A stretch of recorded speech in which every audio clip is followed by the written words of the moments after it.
Spring is here and it's warmer and I'm able to wear my AutoReview shirt again. As you've seen in the intro and you've read in the description, today we're going to look at the brand new 2017 Suzuki Swift. This one is the 1.2 liter naturally aspirated top compact hybrid 4x4. Very long name. What do we have here? So, as I mentioned, we have a 1.2 liter naturally aspirated engine producing 90 horsepower at 6,000 RPM. Maximum torque is 120 Newton meters at 4,400 RPM. 0 to 100 in 12.6 seconds and a top speed of 170 kilometers an hour. This one are the specs for the 4x4. If you only go for the front wheel drive, the specs would be top speed 180 kilometers an hour and 0 to 100 in 11.9 seconds. So the all-wheel drive obviously takes a little bit longer and decreases the top speed. However, here in Switzerland, it doesn't matter.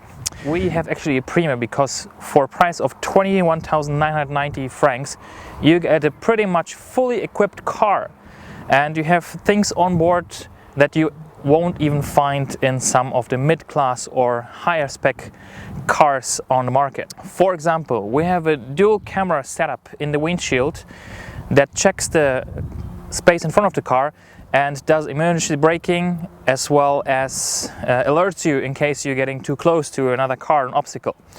Second thing we have a radar system built into this car, which has actually adaptive cruise control. It's unbelievable in a car of this class to have something like this on board. It works perfectly on the highway. Anything above 40 kilometers an hour, you activate it and basically it keeps distance to the car in front of you. It accelerates and slows down accordingly.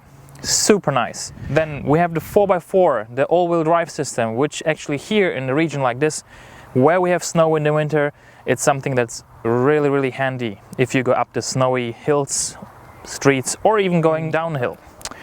What else we have on board? We have air conditioning, climate control, we have obviously cruise control, we have lane departure assistant, we have a small hybrid system on board. Again, something very new to this class. So it's a small electric generator that helps the car accelerate and recharges through recuperation when you're actually slowing down, braking or rolling down the hill.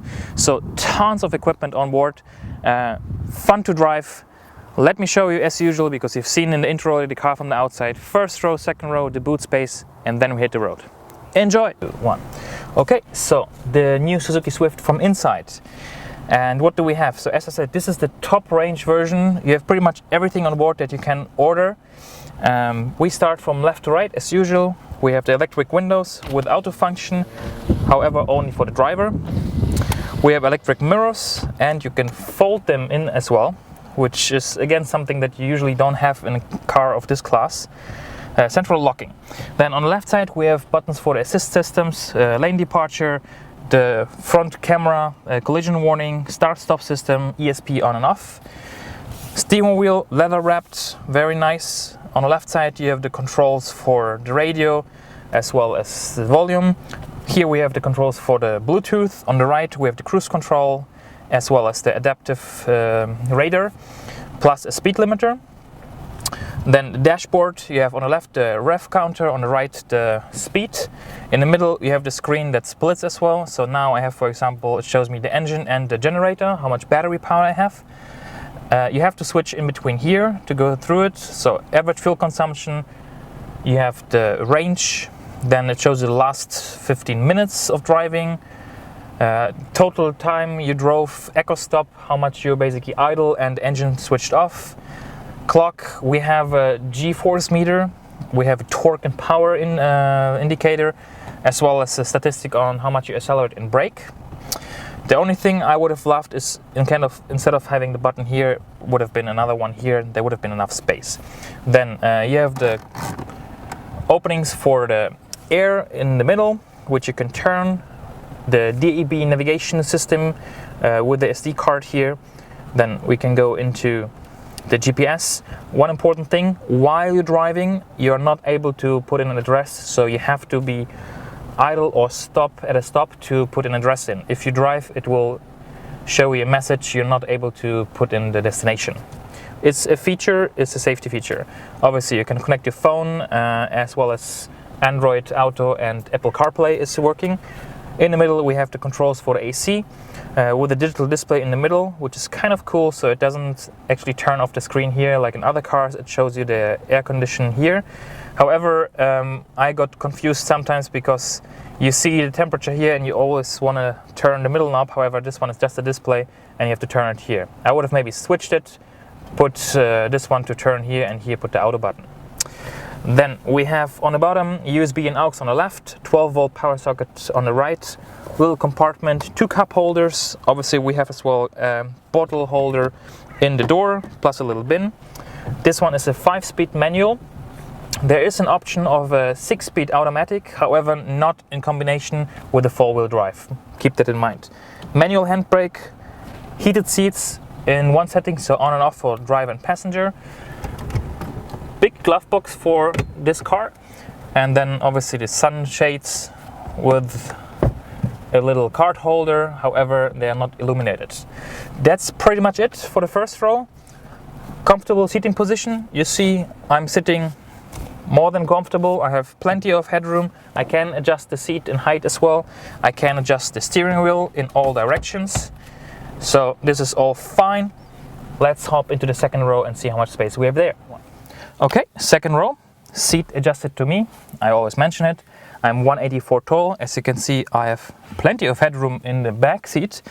I have plenty of knee room, and it's super nice and it's really comfortable. Yeah. In the door we have the electric window plus a bottle holder for 0.5 liter bottles. In the middle another cup holder which you can reach obviously from the front and then from the back. We have 1 pocket on the passenger seat, however none on the driver's seat. 3 headrests, 3 3-point seat belts. We have Isofix on the outer seats, handle on both sides to hold on to, and that's pretty much it. But you have really a lot of space. Very nice. Let's check the boot. Okay, so the new Swift from the back. As you can see, Bettschen is actually the one that provides me with the cars, so thank you very much Bettschen. And if you want to have more information on the car or on the other brands that Bettschen is selling, just check in the link below. So one thing that I wanted to actually tell you, which you maybe have seen, but this is new to the Swift, is this handle basically to open the door. Before it was basically here, now we have it here. It's quite nice. However, at the same time, with this design, the C-pillar becomes quite big and you have a little bit difficulties to basically see when you're in the car if there's anything in the blind spot here. Okay, coming back to the rear. I like these lights, red and white. You have this kind of line that goes around here, so you have a nice shape of the car. Suzuki Swiss Edition, so Swiss Edition means it's actually a car in Switzerland. It's not an imported car, it's a Swiss car.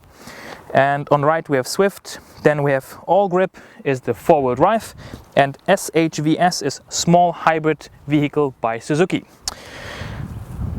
That's pretty much it. One thing that I don't understand quite is why is this wiper standing up into the air? Why is it not flat on here? Just a little thing that I would have loved to have it straight here. So let's open it up. You have a cover that opens up.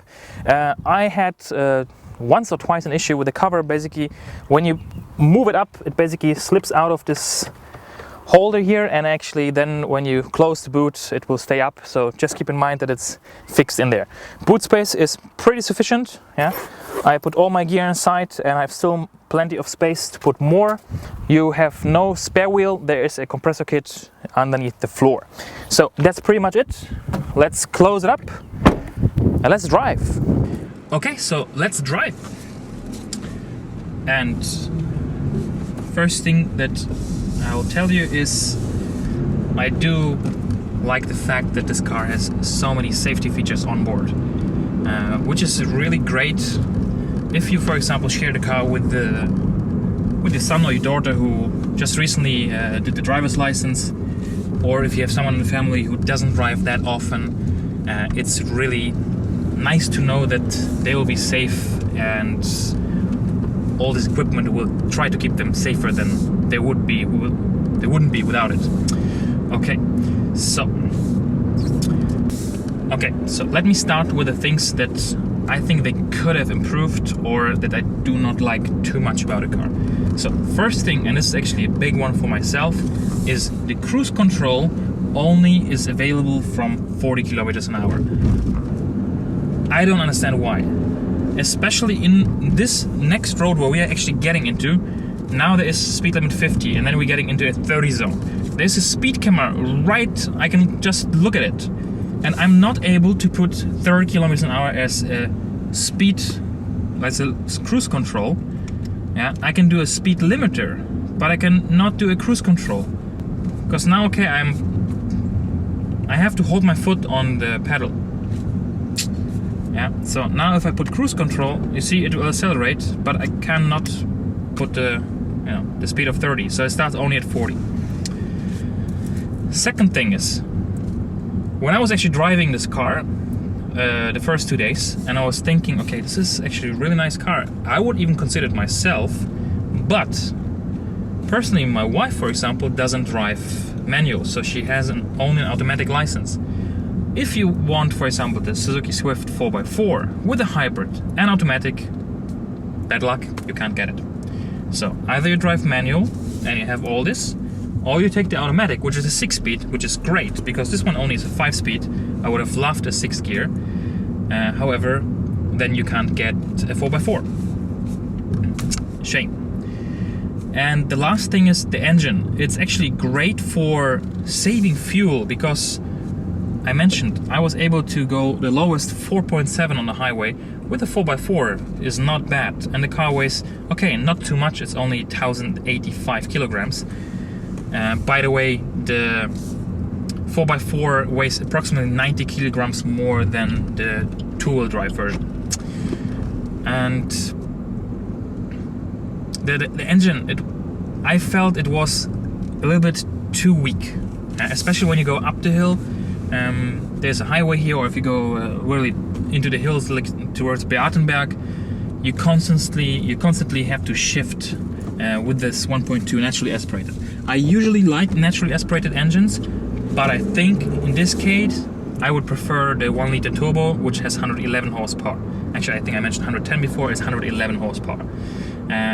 I just believe you would have more fun with a smaller capacity engine that has a turbo, because here we have 120 Newton meters of torque, and with the other one we have actually 160 or even 170, depends on if you go for the hybrid or non-hybrid version. So, but for fuel economy, it's great. What I love about the car are all the systems. Yeah, so I put in the radar now. Yeah, I have 3 settings. It will recognize if there's a car. Actually, I have to find the car now for us to see that, so we can actually monitor it. So let me just get behind this gentleman from Spain. Yeah, again, we have to get up to 40, and now I can set it. See, it recognized the car. Let me put it to 50. We can go up in 5 kilometer steps or in single steps. And now he's slowing down, and the car slows down as well. Now this beep was actually the indicator that we went below 40 kilometers an hour. Okay, drive-wise, it's very nice. We have a shift indicator that tells you to shift up, so you can save even more fuel. The instrument cluster is very easy to read. The buttons are very easy to use, and yeah, the driver assist systems are just amazing. Yeah.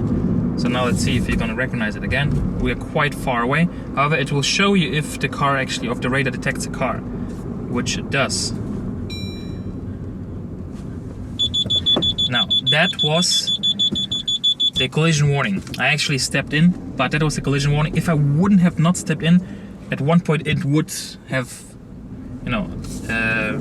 done emergency braking. However, I'm not so sure if it stops, and therefore I rather prefer not to try it out. But it's working. Display is very nice, responsive. This whole buttons work very nice. Yeah. Here we go. We're going into the phone. Let's go onto the highway, so I'll show you how the engine actually picks up. And as I mentioned as well, you can't set your destination while on the go. So you have to stop.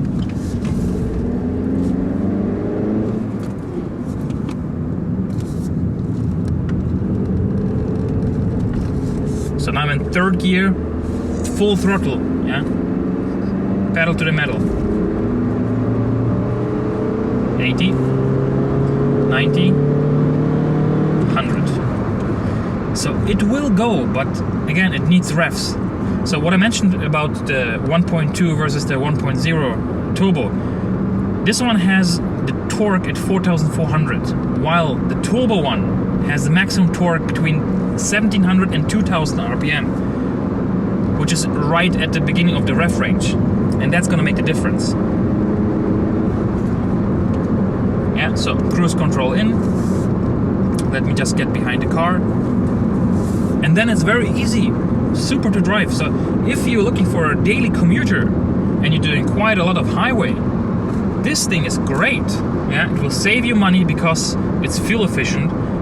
It will be very easy to drive, very comfortable to drive because you don't have to, you know, like be stressed all the time because there's a car coming in front of you or not. It just keeps the distance and the speed. The only other way which would make it even more relaxing would be the automatic gearbox, and if it would have, for example, sign recognition, which we do not have, and then it would slow down by itself. Another thing that I like as well is this car has full LED headlights, which is amazing. They're super bright. They're, you know, very responsive. We have a light assistant. Basically, it turns on and off the lights as well as the high beam. So if it recognizes a car, it will go down to low beam, and the car passes you, it will go up to high beam again. So that's very nice as well. Space is more than sufficient, and I think actually it looks very nice as well. I always liked the Suzuki Swift. Actually, my parents had one way back in the 90s, and at that time the Swift wasn't as nice as it is today, I can tell you that. And seeing the car from that time to seeing this one today, it's good. Just now it actually slowed down because it even recognized bicycles. So 2 wheels, motorcycle, bicycles, it will recognize as well. It's very comfortable, really. It goes over bumps. I don't feel... obviously the 4x4 is a little bit elevated, so you have more ride height as well, which will be even easier if you live maybe somewhere, you know, in a cottage, in a British cottage or whatever, or here in the Swiss mountains, and you have to get through some rougher terrain, which is not paved road. But I think it's really nice, and all that for 21,990. So if you have any questions, please put them below, give it a thumbs up, share the video, like it, comment, and subscribe to the channel, so next time when there will be a new video you will be notified automatically. So thanks a lot, enjoy your day, hopefully you have beautiful weather like I have at the moment. See you next time, bye.